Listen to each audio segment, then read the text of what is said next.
Washington State's new 9.9% capital gains and income tax hit high-earning founders hard and fast. If you own a C-Corp and make over $1 million in W-2 salary or dividends, you pay the full 9.9% rate on every dollar above that threshold.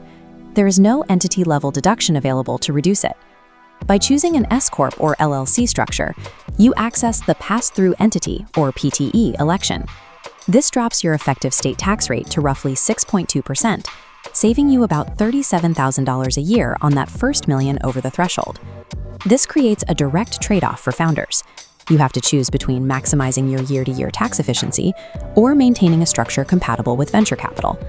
Getting exactly what you need out of your business requires navigating a strict bureaucratic maze between the Washington Secretary of State, the Department of Revenue, and the IRS. Let's look at this comparison matrix to break down your options, starting with the LLC. Its primary job is asset protection, keeping your personal finances legally separated from your business debts.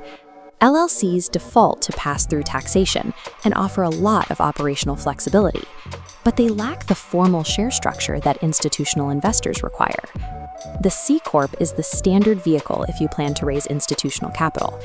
It provides clean cap tables and eligibility for QSBS, a federal provision that can exclude up to $15 million in capital gains taxes when you sell. The cost of those benefits is steep. C-Corps require heavy corporate maintenance, suffer from double taxation on dividends, and leave you fully exposed to Washington's 9.9% high earner tax.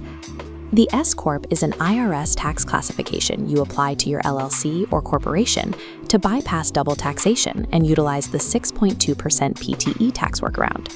However, the IRS restricts S-Corps to fewer than 100 shareholders and only one class of stock. This permanently disqualifies the S-Corp from venture capital investment. Your choice directly dictates whether your business is optimized for a massive future exit or for keeping more cash in your pocket year over year. Before we dive into the exact state steps and paperwork, let's talk about your foundation. You absolutely cannot build a successful brand or protect your assets without a properly structured legal entity. Most people try to launch as a sole proprietor or cut corners on their initial state filings, and that is exactly why they face massive personal liabilities or get their applications rejected by the state. Your business must be a separate legal entity.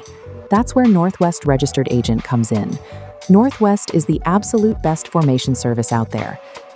They handle your entire LLC or corporation setup for just $39 plus state fees, which includes a full year of their premium registered agent service.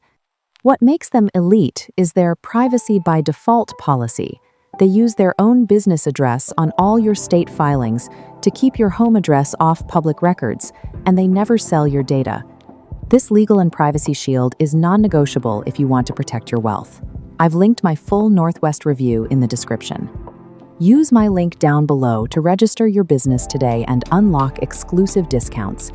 Get your protection handled first, and then let's get into the step-by-step guide for your state.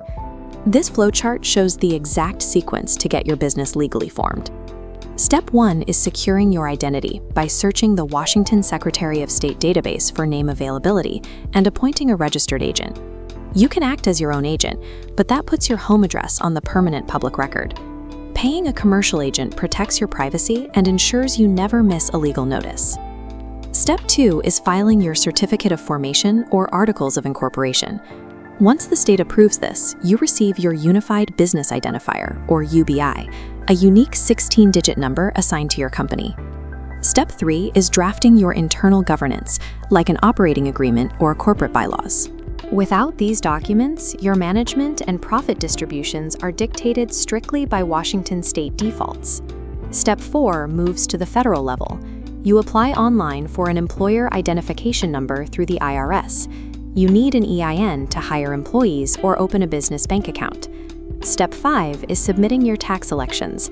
You file IRS Form 2553 to be taxed as an S-Corp, or Form 8832 to be taxed as a C-Corp. You have exactly 75 days to file these forms from your desired effective date. Missing this window traps your business in its default tax status for up to 5 years. Completing this exact sequence of state and federal steps is required before you are legally allowed to operate, hire staff, or pay taxes in Washington. Next comes licensing. The trap here is the sequence. You must form your legal entity with the Secretary of State before you can apply for a business license with the Department of Revenue. Step 6 is using the Washington DOR Business Licensing Wizard. This diagram shows how your UBI number acts as a central hub, bulk registering your business for state B&O taxes, unemployment insurance, and city endorsements. But not all cities partner with the state system. For several jurisdictions, you have to register through a completely separate portal called File Local. Operating without the required local or specialty licenses carries severe consequences, including 50% renewal delinquency fees and potential municipal closure orders. Step 7 brings you back to the Secretary of State. You must file your initial report within 120 days of forming your business. If you miss that deadline, you face late fees and run the risk of the state administratively dissolving your company. Methodically checking off this compliance list is the only way to shield yourself from personal liability and state enforcement. So, how do these structures perform in the real world? Let's look at a nimble, bootstrapped software or service business. For these businesses, an S-Corp or LLC is optimal. The PTE election acts as a filter, allowing you to deduct the Washington tax as a business expense, bypassing the federal SALT cap. This efficiency directly benefits profitable companies, retaining their earnings with no plans to seek outside capital. Now, contrast that with the massive operational scale required for a high-growth tech startup, seeking millions in institutional funding. This group has to form a Delaware C-Corp. In doing so, they intentionally sacrifice those PTE tax workarounds and accept full exposure to Washington's 9.9% tax. The upside justifies the cost. They secure the venture capital they need to build, while positioning themselves for that $15 million QSBS tax exclusion when they eventually sell the company. Your choice of entity establishes your company's ultimate financial exit strategy. This quadrant chart maps your decision. The C-Corp requires high effort, but is the standard for venture capital and the QSBS exclusion. The LLC is low effort with supreme flexibility, but carries heavy self-employment taxes. The S-Corp requires high effort, but offers peak tax efficiency, bypassing the SALT cap and saving state taxes, though it permanently disqualifies VC investment. The rule here is clear. If you are on the venture capital track, register a C-Corp. The heavier year-to-year tax burden is simply the required cost of entry for institutional investors. But if you are a solo consultant or bootstrapped founder, register an LLC, file for S-Corp status, commit to running strict payroll, and legally shield your revenue from Washington's high earner tax.